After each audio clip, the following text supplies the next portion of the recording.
அம்மன் அருள் TV நேயர்களுக்கு வணக்கம். நான் உங்கள் வாழ்க வளமுடன் ஜோதிடர் ஸ்ரீ குருமுரளி. என்றும் குரு வழியில் குருவை நேசிப்போம், குருவை போற்றுவோம்.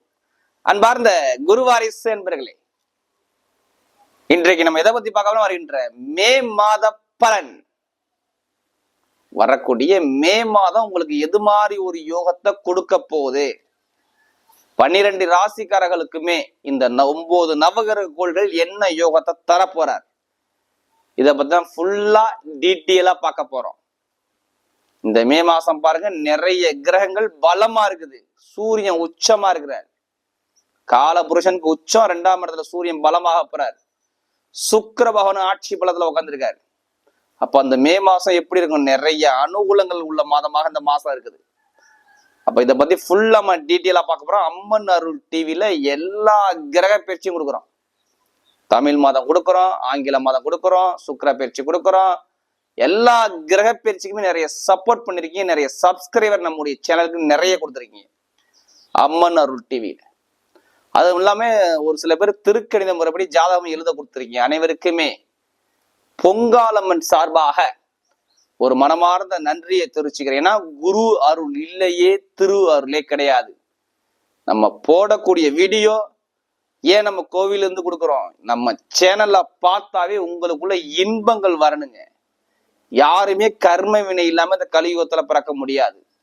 ஜோதிடத்துல நிறைய பரிகாரங்கள் இருக்கு. நம்முடைய தெய்வ வழிபாடுகள், தெய்வ அனுகிரகம் இருந்தா பெருசா உள்ள பதிப்பை சின்னதா குறைக்க முடியும். இப்ப இந்த மே மாசம் உங்களுக்கு எது மாதிரி யோகம் வரப்போகுது? இதை பத்தி நம்ம ஃபுல்லா டீட்டெயிலா பார்க்க போறோம். இது எல்லாமே ஒரு பொது பலனா இல்ல, கடைசி மட்டும் வீடியோ பாருங்க. நம்ம ஒவ்வொரு நட்சத்திரத்துக்கும் சரி ஒவ்வொரு விதமான பலனை கொடுக்குறோம். இந்த மாசத்துல என்ன விசேஷம்? மெயினான விசேஷம் ஒரே விசேஷம் தான். வைகாசி விசாக நட்சத்திரம் முருகபெருமானுக்கு உகந்த ஒரு விசேஷம் இந்த வைகாசி மாசம் வருது. கரெக்டா மே மாசம் 22ஆம் தேதி வைகாசி விசாகம் வருது. அனைவருமே தமிழ் கடவுளான முருகபெருமான வழிபாடு பண்றது மிகப்பெரிய அனுகூலம். எல்லாருமே முருகபெருமானுக்கு மகா அபிஷேகம் பண்ணி முருகனுடைய அருள் பெறணும் கண்டிப்பா வேண்டிக்கிறேன். தமிழ் கடவுளை யாருன்னா முருகபெருமான் தான். எல்லாருமே முருகனுக்கு அருள் கண்டிப்பா கிடைக்கும். ஏன்னா குருனாவே முருகபெருமான் தான் வருவார். அப்ப எல்லாத்துக்குமே அந்த அனுகிரகம் வேண்டிக்கிறேன் நான் வேண்டிக்கிறேன். இந்த மாசத்துல இதுதான் விசேஷமான ஒரு நாட்கள். முகூர்த்தம் தான் 2 முகூர்த்தம் வருது. வைகாசி மாசம் திருமண முகூர்த்தங்கள் வருது. அப்படி பார்க்கும்போது மே மாசம் 10ஆம் தேதி ஒரு சுப முகூர்த்த நாட்கள் வருது. அடுத்து பார்த்தோம்னா மே மாசம் 26ஆம் தேதி ஒரு சுப முகூர்த்தங்கள் வருது. இந்த முகூர்த்தம் 2 முகூர்த்தம் மட்டும்தான். இதுல என்ன ஸ்பெஷல்னா எல்லாருமே இந்த அக்னி நட்சத்திரம் ஆரம்பிக்கக்கூடிய காலம் இந்த மே மாசத்துல இருக்குது. கரெக்டா பாத்தீங்கன்னா 4ஆம் தேதி ஆரம்பிக்கிறார். மே மாசம் 4ஆம் தேதி அக்னி நட்சத்திரம் ஆரம்பம். மே மாசம் 28ஆம் தேதி இந்த அக்னி நட்சத்திர நிவர்த்தி ஆகிறார். இதான் அந்த காலகட்டத்துல எல்லாருமே அதிகமாக இந்த அக்னி நட்சத்திரத்துல நல்லா கூலிங்க நிறைய சாப்பிடுங்க, எல்லாமே பண்ணுங்க. இந்த வரக்கூடிய இந்த மே மாசம் உங்களுக்கு எது மாதிரி யோகத்தை கொடுக்க போறார்? இதை பத்தி நம்ம ஃபுல்லா டீட்டெயில் போவோம். இப்போ நம்ம வீடியோக்குள்ள போவோம். அன்பார்ந்த ரிஷபராசி என்பர்களே, பொதுவாக ரிஷபராசி கால புருஷனுடைய 2வது ராசி தாங்க இந்த ரிஷபராசி. ரிஷபத்துல பிறந்துட்டா குடும்பத்தை பத்தி ரொம்ப சிந்திக்கக்கூடிய ராசி இந்த ரிஷப ராசி சொல்றாங்க. தன்னுடைய ஃபேமிலி மேல நிறைய அக்கறை எடுத்துப்பாங்க. ரிஷபத்துல பிறந்தா குடும்பம் ஃபேமிலி, தன்னுடைய குழந்தைகள், மனைவி, இது மாதிரி நிறைய அன்பு செலுத்தக்கூடிய நபர்கள் ரிஷப ராசியை சொல்றாங்க. கொஞ்சம் நாகரிகமா இருப்பாங்க. ரிஷபனாவே ரொம்ப நாகரிகமா வாழக்கூடிய நபர்கள், கலை இசையை ரொம்ப விரும்பக்கூடிய நபர்கள், கலை இசையை ரொம்ப விரும்பக்கூடிய நபர்கள், ரொம்ப நாகரிகமா இருக்கக்கூடிய குணம் இந்த ரிஷபராசிட்ட கண்டிப்பா இருக்கும். இது கால புருஷனுக்கு 2வது ராசி. வருமானம், குடும்பம், ஃபேமிலி இதை பத்தி ரொம்ப சிந்திப்பார். அனாவசியம் செலவு பண்ண மாட்டார் ரிஷபராசிக்காரங்க. டக்குன்னு ஒரு விஷயத்த டக்குன்னு ஒருத்தர் ஷேர் பண்ண மாட்டார். ஒரு பிடிவாதம் பிடிச்சிட்டாரா அந்த விஷயத்துல இருந்து பிடிவாத குணமா வெளியில வர மாட்டார். ரிஷபத்துல பார்த்துட்டா ஒரு வேலையை முடிச்சா பார்க்கக்கூடிய கெப்பாசிட்டி ரிஷபத்துக்கிட்ட இருக்கும்.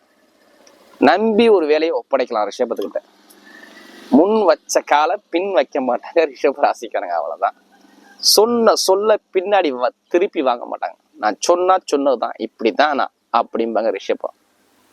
நல்ல கற்பனை இருக்குங்க. ரிஷபத்துல பிறந்தா ரிஷப லக்னமா இருந்தாலும் சரி, ரிஷப ராசியா இருந்தாலும் சரி, பாருங்க நல்ல கற்பனை திறன் பயங்கரமா இருக்கும். ஏன்னா இவங்களுடைய ராசியில யார் உச்சம்? சந்திர பகவான் உச்சம்.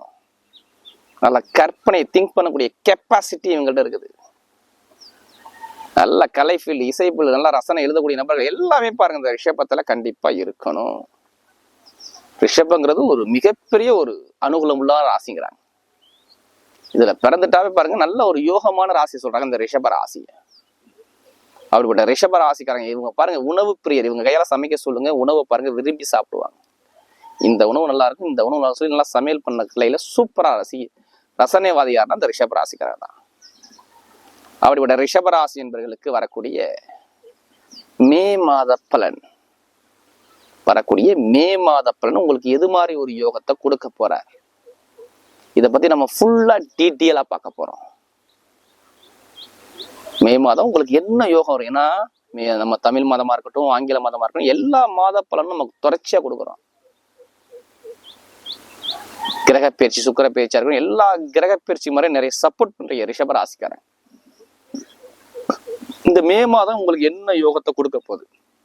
இந்த 12 கிரகங்களுமே 9 நவகிரக கோள்களுமே உங்களுக்கு என்ன மாதிரி யோகத்தை கொடுக்க போறார், இதை பார்த்தா நம்ம ஃபுல்லா டீட்டெயிலா பார்க்க போறோம். நான் பொது பலனா கொடுக்குறேன், இதை ஃபுல்லா நீங்க வாழ்நாள் பலன் எடுக்கிறேன். சில பேர் என்ன சொல்றாங்க, நீங்க சொல்லக்கூடிய பொது பலன் எங்களுக்கு மேட்ச் ஆகி கரெக்டா வருதுங்கிறாங்க. நம்ம சொல்லக்கூடிய நட்சத்திர பலனா இருக்கட்டும், இல்ல பொது பலனா இருக்கட்டும், இது எல்லாமே கரெக்டா எனக்கு மேட்ச் ஆகி வருதுங்கிறாங்க. ஃபர்ஸ்ட் உங்க ஜாதகத்தை எடுங்க. உங்க பிறப்பு ஜாதகத்துல நம்ம ஏதாச்சும் ஒரு லக்னத்துல பிறந்திருப்போம். நீங்க என்ன லக்னம்னு பார்க்கணும், என்ன ராசின்னு பார்க்கணும், என்ன நட்சத்திரம், இப்ப என்ன திசாபுத்தி நடக்குது, என் லக்னத்துக்கு என்ன திசாபுத்தி நடக்குது, அந்த திசாபுத்திக்குள்ள கிரகம் உங்க ஜாதகத்துல எப்படி இருக்குன்னு பார்க்கணும்.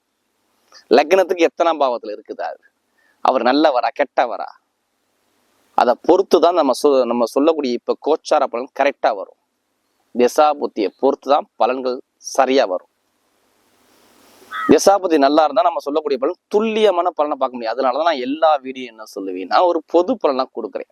பொது பலனா பாருங்க, ஜாதகத்துல நம்ம திசாபுத்தியை பார்த்துக்கிட்டு பலன் எடுங்க. ஒரு விதி ஜாதகத்தை கம்பேர் பண்ணி பார்த்துக்கிட்டு பலன் வைங்க, சூப்பரா இருக்குங்கிறேன். இதை வாழ்நாள் பலன் ஏன் எடுக்க வேணாம் சொல்றேன்னா, ஃபர்ஸ்ட் உங்க ஜாதகம் தான். அதான் லக்னம் என்பது உயிருங்கிறாங்க, ராசியை உடலுங்கிறாங்க. அப்ப உயிர் என்ன, நீங்க பிறந்த தேதி பிறந்த நேரம் தான் அங்கதான் எழுதிருக்கும். இதான் இந்த வயசுல நடக்கும்னு சொல்லி கர்மவினை இறைவன் எழுதிடுவார். ஒவ்வொருத்தருக்குமே ஒவ்வொரு கர்மவினை இறைவன் கொடுத்திருப்பார். பிறப்புன்னு இருந்தா இறப்புன்னு உண்டு, இறப்புன்னு ஒண்ணு உண்டு. எல்லாத்துக்குமே ஒரு கர்மவினை கொடுத்திருப்பார்.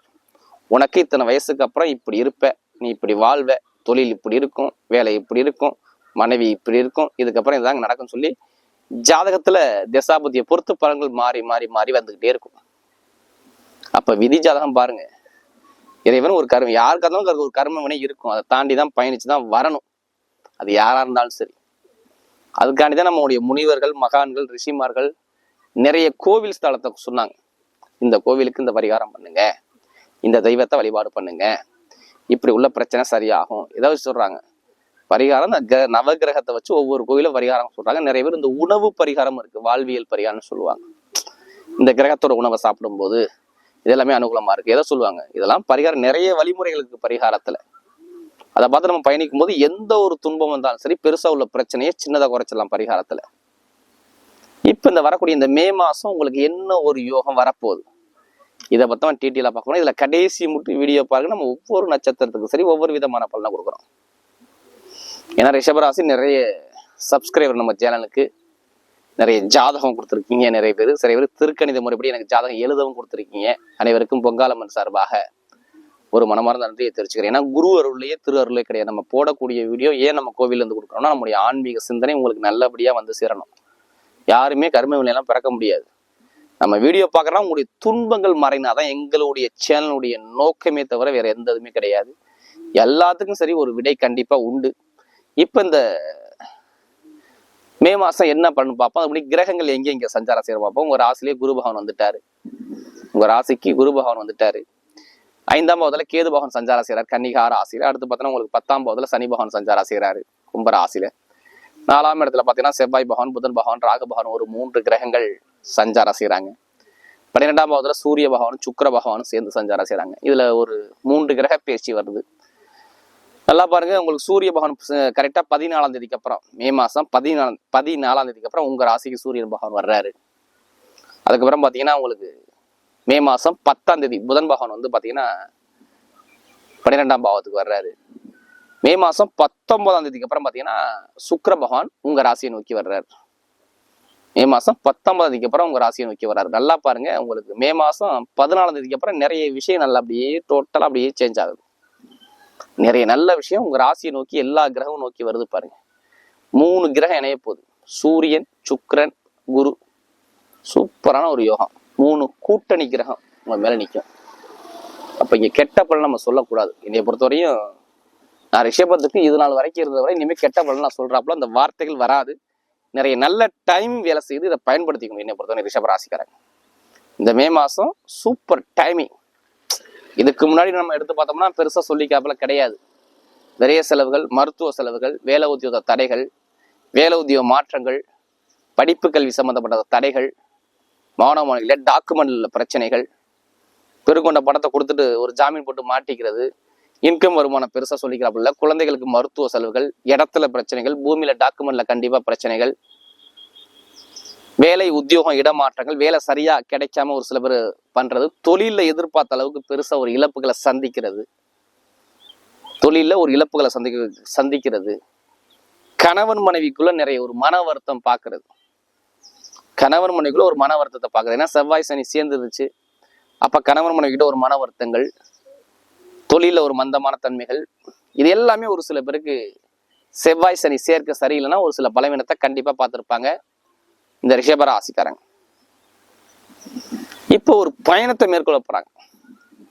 சுக்கிர பகவான் 12ஆம் பாவத்துல இருக்கு. அப்ப ஒரு சிறு அலைச்சலை கொடுத்து அனுகூலத்தை கொடுக்குறாரு.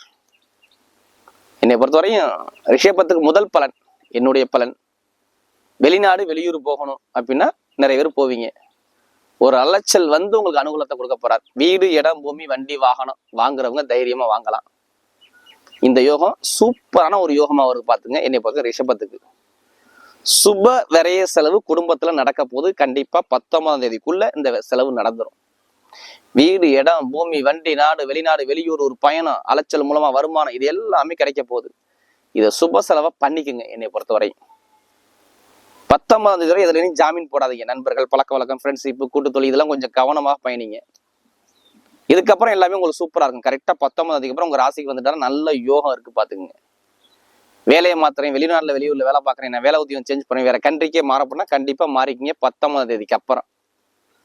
மே மாசம் 19ஆம் தேதிக்கு அப்புறம் வேலை உத்தியோக மாற்றம், இடம் மாற்றம், வெளிநாடு மாற்றம், வெளியூர் மாற்றம், வேலையில ஒரு தடைகளை சந்திச்சு வெளியில போறது எல்லாமே வரும். ப்ரொமோஷன் எல்லாமே தேடி வரும். இது எல்லாமே சூப்பரா அமைச்சு கொடுக்குறாரு. திருமணம் நடக்காதவங்க நடந்துடும் 19ஆம் தேதிக்கு அப்புறம். 19ஆம் தேதிக்கு அப்புறம் நிறைய திருமண பேச்சுகள் பேசி திருமணம் நிறைய பேருக்கு முடிவாயிரும். காதல் திருமணம் ஃபர்ஸ்ட் கைக்கூடி வரப்போகுது. 2வது திருமணம், முதல் திருமணம், கோர்ட்டு கேஸ், வம்பு வழக்கு எல்லாமே சரி பண்ணி கொடுக்குறாரு. எப்படிப்பட்ட வழக்கா இருக்கணும், ஒன்னும் திருமணத்துல வழக்கு இருந்தாலும் சரி, இல்ல இட சம்பந்தமா பூமி வழக்கு இருந்தாலும் சரி, ஏதாச்சும் ஒரு கோர்ட்டு கேஸ் நீங்க அலைஞ்சிருப்பீங்கல்ல, அதெல்லாம் ஒரு முடிவு சொல்லிடுவார். மே மாசம் ஒரு முடிவு அரசாங்கம் மூலமாக உங்களுக்கு நல்ல ஒரு முடிவுகள், நல்ல ஒரு அனுகூலங்கள், உயர்ந்த அதிகாரிட்ட ஒரு அனுகூலங்கள் எல்லாமே தேடி வருது. ஏன்னா 14ஆம் தேதி உங்க ராசிக்கு சூரியன் வர்றாருங்க. அரசாங்க எக்ஸாம் எழுதுறவங்க தைரியமா எழுத வேண்டியதான், யோசிக்காம எழுதலாம். யதார்த்தமா பாஸ் பண்ணிடுவீங்க, நல்ல ஒரு வேலை கிடைச்சிடும். ஏற்கனவே பாஸ் பண்ணி வச்சிருப்பீங்க, இப்ப மறு வேலைக்கு முயற்சி பண்ணுவீங்க. கண்டிப்பா எழுதுங்க. கரெக்டா 14ஆம் தேதிக்கு அப்புறம் சூப்பர் ரிசல்ட். அப்ப அரசாங்கம் சம்பந்தப்பட்ட வேலை உத்தியோகம் எல்லாமே அனுகூலமா அமையும். இது எல்லாமே சூப்பர் அமைச்சு கொடுக்குறாரு. சுயமா தொழில் பண்றவங்க தைரியமா தொழில ஸ்டார்ட் பண்ணுங்க, எந்த ஒரு தடையும் வராது. தொழில சூப்பர் லாபம், நல்ல ஒரு யோகம், இது எல்லாமே அழகா இருக்கு ரிஷபத்துக்கு. தொழில நல்ல ஒரு அனுகூலத்தாம அதே மாதிரி எதிர்பார்த்த லாட்ரி யோகம், பெருங்கொண்ட பணம் லாப யோகம், இது எல்லாமே சூப்பரா இருக்கு. மே மாசத்துல ரிஷபராசிக்கு யோகம்னா லாட்ரி யோகம்னா சூப்பரான ஒரு யோகத்தை அமைச்சு கொடுக்குறா. அதுக்காண்டி அதுலயே பணத்தை போட்டு விரயம் பண்ணாம ஜாத பாரு தசாபதியை பார்த்துக்கிட்டு முயற்சி பண்ணி கண்டிப்பா யோகம் வருது. பெண்களுக்கு வேலை உத்தியோகம் சூப்பரா இருக்கும். தொழிலாக இருக்கட்டும், வேலையாக பெண்கள் ஆசைப்பாங்க. மெயினா கம்ப்யூட்டர் சம்மந்தப்பட்ட வேலை, உணவு சம்மந்தப்பட்ட வேலை, கற்பனை அதாவது டீச்சிங்ல சம்மந்தப்பட்ட வேலை, பேங்க்ல வேலை பார்க்கக்கூடிய நபர்கள், கம்ப்யூட்டர், ஐடிஐ ஃபீல்டு, போலீஸ், இராணுவத்துறை, மெடிக்கல் சம்மந்தப்பட்ட ஃபீல்டு, இது எல்லாமே பாருங்க சூப்பரா அமைச்சு கொடுக்குறாரு. இந்த காலகட்டம் நல்ல ஒரு பொன்னான நேரமா வருது இந்த ரிஷபராசி என்பவர்களுக்கு. அடுத்து பாருங்க, இப்ப நம்ம நட்சத்திர பலன்குள்ள போவோம். இதுல அவருடைய முதல் நட்சத்திரம், அதாவது கார்த்திகை நட்சத்திரம் பிறந்தவங்க. கார்த்திகையில பிறந்தவங்களுக்கு நிறைய செலவு இருந்துச்சு பாருங்க. நிறைய வருமானத்துல பெருசா சொல்லிக்கிறாப்புல இல்ல. ஒரு இடத்துலயோ டாக்குமெண்ட்லயோ இல்ல பூமியிலையோ தாயோடைய உடல்லையோ இல்ல பூமி குடும்பத்துல ஏதாச்சும் ஒரு கலகங்கள் தடைகள் ஏதாச்சும் ஒரு விஷயத்த சந்திச்சிருப்பாங்க. நீங்க சந்திச்சீங்க, இதுக்கு முன்னாடி சந்திச்சீங்க, கண்டிப்பா நான் 100% சொல்றேன், நீங்க சந்திச்சிருப்பீங்க. இனிமே சந்திக்க மாட்டீங்க.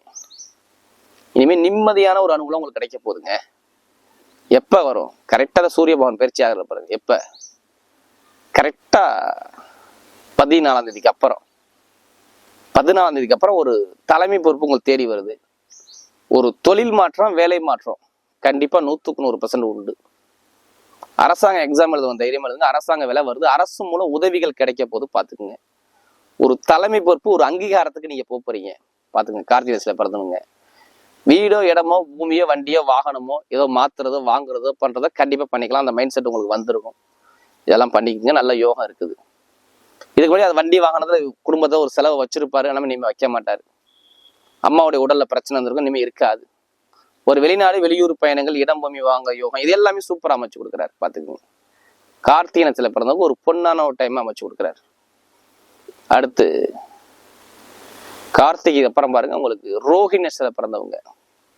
இவங்க எப்போதுமே குடும்பத்து மேல ரொம்ப அன்பு செலுத்தக்கூடிய நபர்கள் ரோஹிணி நட்சத்திரத்துல பிறந்தவங்க மட்டும்தான். இதுலயுமே ஒரு அன்பான குணம், தாய் மாதிரி குடும்பத்தை சுமக்கூடிய குணம், தன்மானத்தோட இருக்கக்கூடிய குணம் எல்லாமே உங்கள்கிட்ட இருக்கும்.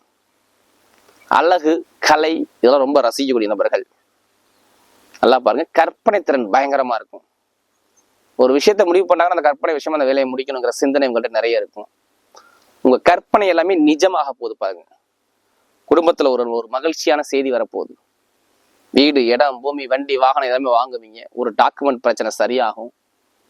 ஆசிரியர் வேலை பார்க்கக்கூடிய நபர்கள், கலை சம்பந்தப்பட்ட வேலை பார்க்கக்கூடிய நபர்கள், வீட்டுல ஒரு அழகு பொருட்கள் வாங்கக்கூடிய யோகம் வருது. குடும்பத்துல மகிழ்ச்சி இருக்கு. கணவன் மனைவி ஒற்றுமை நல்லா இருக்கு. தொழில் மாற்றம், வேலை மாற்றம், உத்தியோக மாற்றம், இது எல்லாமே சூப்பரா வருது. ரோஹிணில பிறந்தவங்களுக்கு ஒரு பொன்னான ஒரு நேரமா இந்த காலகட்டம் அமைச்சு கொடுக்குறாரு. இனிமே நீங்க போகக்கூடிய பாதை ஒரு வெற்றி பாதையா வரும். ரோஹிணில பிறந்தவங்க நல்ல டைம் வேலை செய்யும். வெளிநாடு வெளியூர் பயணம் எல்லாமே சூப்பரா அமைச்சு கொடுக்குறாரு. எந்த காரியம் எடுத்தாலும் சரி, ரோஹிணில பிறந்தவங்க ஒரு பொன்னான டைமா அமைச்சு கொடுக்குறாரு. அடுத்து மிருகசீரத்துல பிறந்தவங்க. இதுலயுமே ஒரு தைரிய குணம் இருக்கும். தன்னம்பிக்கை விட மாட்டாங்க. விடாமுயற்சி எடுத்து வெற்றியை பார்க்கக்கூடிய நபர்கள். வெளிநாடு வெளியூர் யோகம் நிறைய பேருக்கு வரும். வெளிநாடு வெளியூர் யோகம் வரும். வேலையில மாத்துறது, தொழில மாத்துறது, உத்தியோகம் மாத்துறது, படிப்பு கல்வி சம்பந்தப்பட்டது, அரசாங்கம் சம்பந்தப்பட்ட உதவிகள் எல்லாமே தேடி வருது. ஒரு தலைமை பொறுப்பு, ஏதாச்சும் ஒரு ப்ரமோஷன் உங்களுக்கு தேடி வருது. இடத்துலயோ பூமியிலேயோ இல்ல ஒரு யோகத்தை மெயினா கணவன் மனைவி ஒற்றுமை இப்ப கொஞ்சம் நல்லா இருக்கும் பாத்துக்கோங்க. மிருகசீரத்துல பிறந்தவங்களுக்கு சூப்பரான டைம். கணவன் மனைவி ஒண்ணு சேரக்கூடிய நேரம். திருமணத்தில் உள்ள பிரச்சனை சரியாகுது. காதல் திருமணம், இரண்டாவது திருமணம், குழந்தை பாக்கியம், குடும்பம், இது எல்லாமே சூப்பரா அமைச்சு கொடுக்குறாரு. ஒரு தலைமை பொறுப்பு உங்க பக்கம் தேடி வருது. ஒரு தன்மானமான ஒரு வேலை உங்களுக்கு தேடி வருது. எந்த காரியம் எடுத்தாலும் உங்க பக்கம் எல்லாமே வெற்றியா வருது பாருங்க. இந்த மிருகசீரத்தை பிறந்தது நீங்க போகக்கூடிய பதை எல்லாமே சூப்பரான ஒரு வெற்றி பதையை அமைச்சு கொடுக்குறாரு.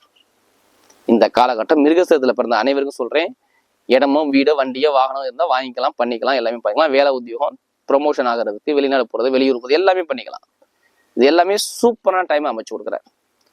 வரக்கூடிய மே மாத பலன் ரிஷபராசிக்கு மிகப்பெரிய ஒரு வெற்றி உள்ள மாதமாக அமைகிறது.